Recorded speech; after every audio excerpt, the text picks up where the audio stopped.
What's up, y'all? How you doing? No, I did not just do that, Wendy Williams. Anyway, what's going on? Thank you guys for coming back to my channel, Talk with Tay, where I start to really go into depth about different things that I feel are necessary to discuss when it comes to self-love, relationships, fitness, health, nutrition, things of that nature. But today's topic I'm really excited about, to be honest with you, because it's a topic that I feel should be more openly discussed, and it's not. And it, to me, it's just so crazy. So I'm hoping to really resonate with some of you guys today. This is actually why I do what I do. So today we're going to kind of really get into the reason behind why I do what I do.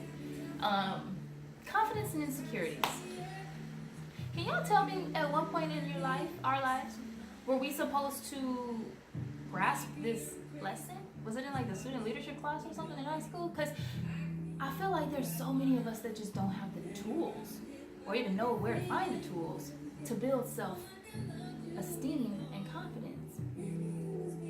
I personally feel like confidence is a muscle, just like any other muscle in the body.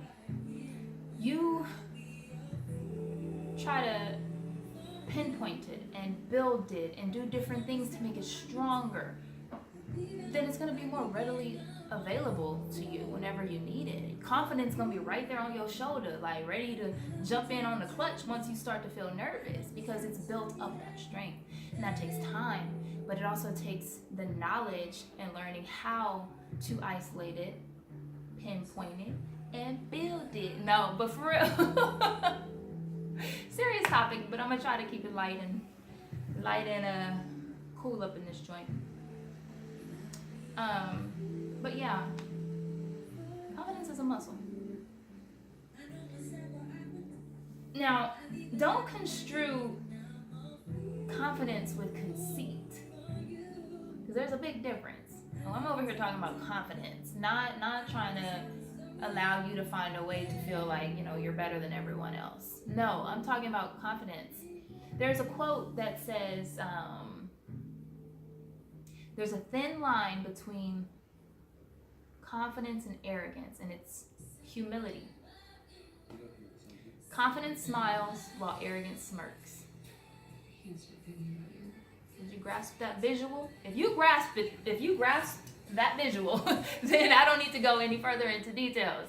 But no, that's what we're talking about when I refer to building confidence.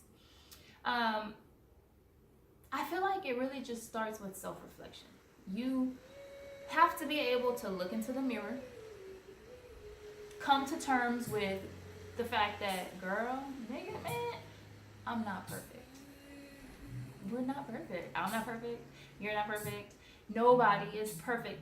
So we shouldn't put ourselves in a position to feel or act rather like we are. And the only way to go about that is to be able to look at yourself in the mirror, pinpoint the areas of your life where you could actually become a better person or do better, or you actually desire to, eliminate, and find a way to go about it. So you realize, every time someone gets close to you, you push them away. What does that mean? Why do I do that?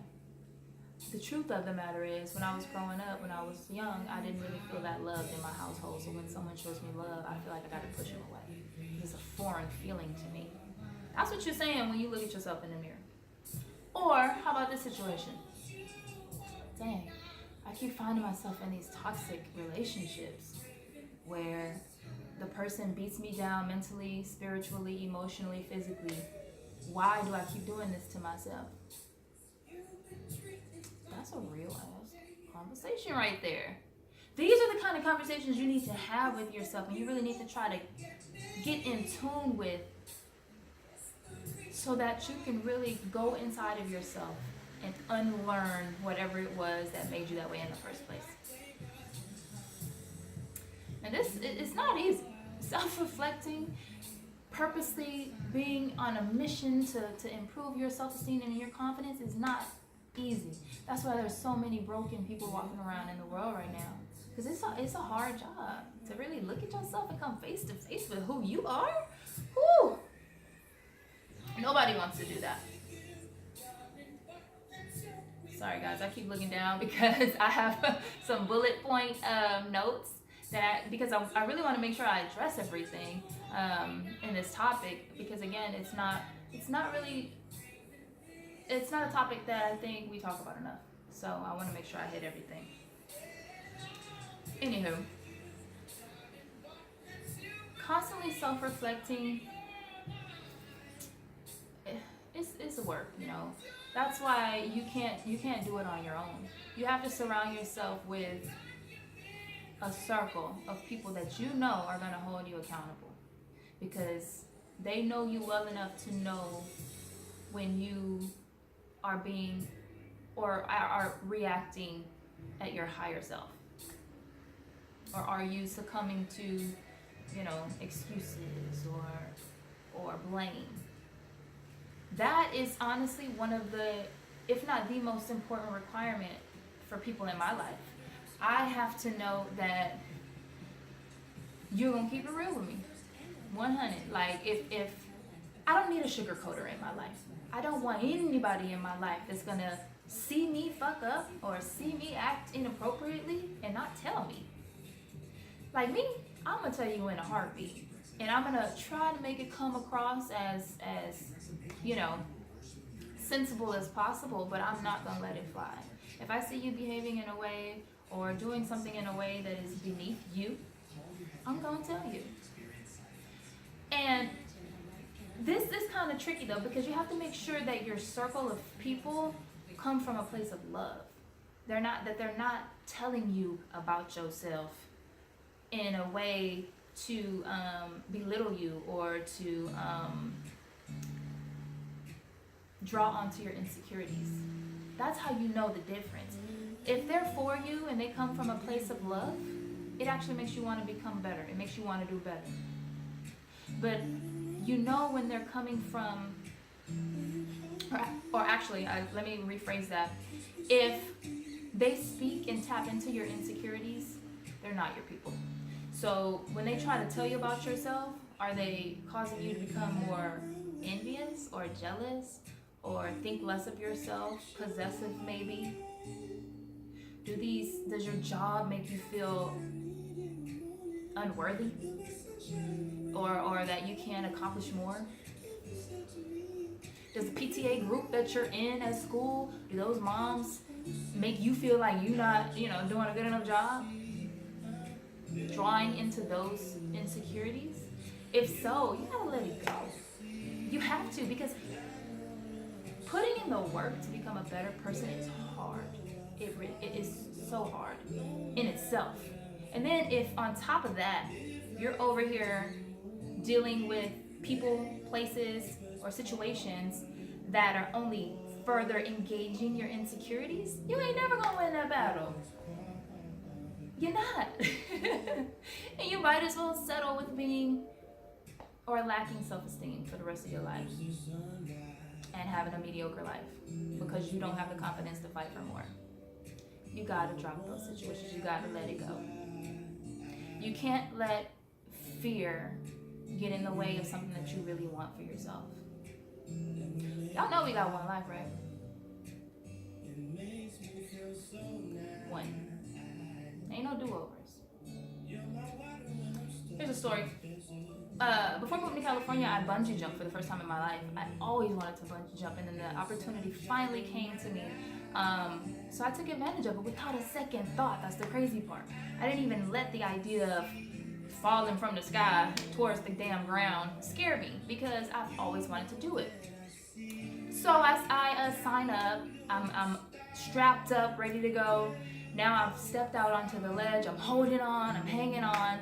And the instructor tells me to let go. And all these people down on the ground watching, waiting to cheer me on. He said, let go. I didn't let go. No. I don't know what came over me, but just this anxiety came over me, and I did not let go. But then I got present and listened to his words, and he was like, "You wanted to do this. Are you gonna do it?" And I realized he was right. This is something that I really want. Like, I really want to do this. I've always wanted to do this, and I'm right here. The opportunity is right here. What are you doing? Why haven't you let go? I let fear slide in for that split second and prevent me from letting go. And then when I was finally able to come to and, snap myself out of it, I was like, girl, you've been wanting to do this. Just do it. So I let go. And y'all, when I tell you that I don't think I've experienced anything since then that gave me that sense of free. I don't even know how to explain it, to be honest with you. I really don't. Maybe those of you that have bungee jumped and skydived before, maybe you can kind of understand what I'm saying. But if not, I really don't know how to explain it to you. But anyway, moral of the story is I almost let fear get in the way of doing something that I always wanted to do, and it was right there. I guarantee you, I know without a doubt, had I, came off of the ledge, took everything off, and went back onto the ground, not doing what I had always wanted to do, I would have regretted it. For the rest of my life, I would have regretted it until I tried it again. So don't let fear get in the way of whatever it is that you really want for yourself. For real, it's who is that helping? Because it's not helping you. Let me see.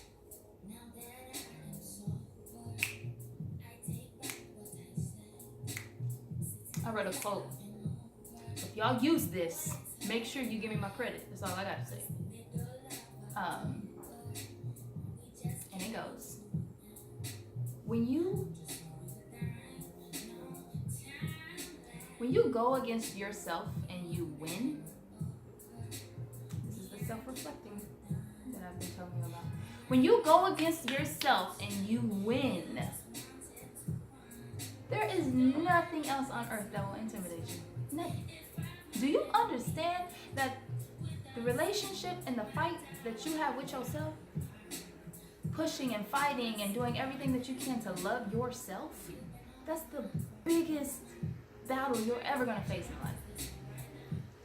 That's why there's so many depressed, unhappy, hopeless, settling, mediocre people in the world, because they don't have the confidence to understand that they have everything that they need to reach and to obtain the goals that they have. You go against yourself and you win. You mark off those goals. You become a better, higher frequency version of yourself. There ain't nothing else in the world that's going to intimidate you. Not a stage, not an application, not a relationship, a lost love. There is not an opportunity that will intimidate you. You ever thought about it like that?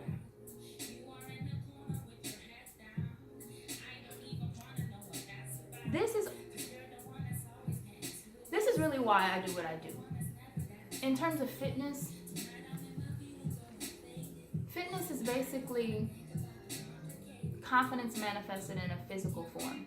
And what I mean by that is you can see in the mirror that the work you're doing to become a better version of yourself, weight loss, gain muscle, reshape your body, have more energy.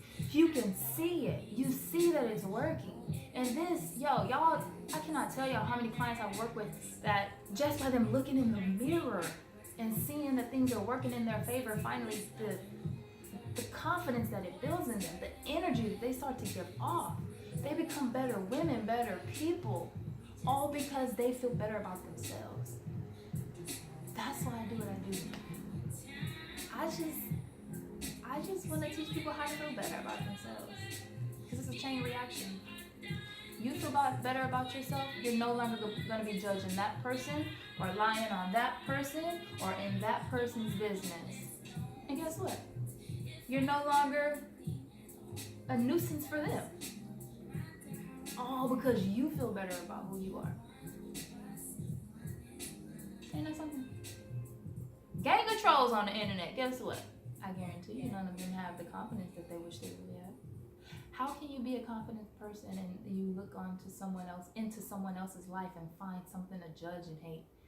Those two don't go together. They don't. So I'm just trying to improve the world, one person at a time. But really, the last topic that I really want to touch on is, y'all, if something is drawn onto your insecurities, let it go. Let it go. It's not worth it. Like I said, the fight that you have with yourself is hard enough. So any situation, any place, any person that they don't encourage you, or it doesn't encourage you to become a higher, happier, version of yourself, real, raw version of yourself, it's not worth it. It's not worth it. We all deserve to know our highest selves. Confident, happy, energetic, full of life. We all deserve that. Why don't we? The problem is nobody else can give it to you but you. So there's work to be done. And if there are things in your life that draw into your insecurities and you feel like that's it, like you can't find better, don't settle. Because it's 2019 and there are a whole lot of us on this whole self-love vibe where we're just trying to encourage and create and love and give and show compassion. And there's a lot of people working to be better versions of themselves. And you can feel it. You can feel it when you get around them. They're there. They're out here for the taking, for you to, insert yourself into their circle, become, have these influences in your life so that you have the tools that you need to fight to become a better person and to build self-confidence. Don't settle. There's a lot of good people in the world. It really is. So don't feel like your situation is the end all be all, because it's not. But my throat is getting kind of dry because I've been talking for a while now. And I need to go and take out these braids. So y'all, it's been real.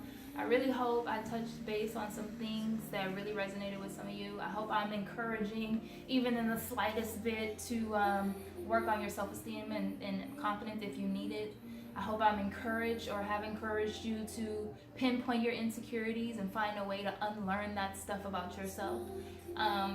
Because that's really what I'm here for, I just want to create better people. That's all. Or helps to create better people. So again, thank you guys for joining me with Talk with Tay. More episodes to come. If there are any comments, questions that y'all have, go ahead and leave them in the comment box below. Like, subscribe. Don't miss out on the next one. Topics, if there are other topics that you want me to or want to know my take on, let me know. And just thank you. Thank you for sitting here and listening to my conversation with you. I had fun. And I'll see y'all next time.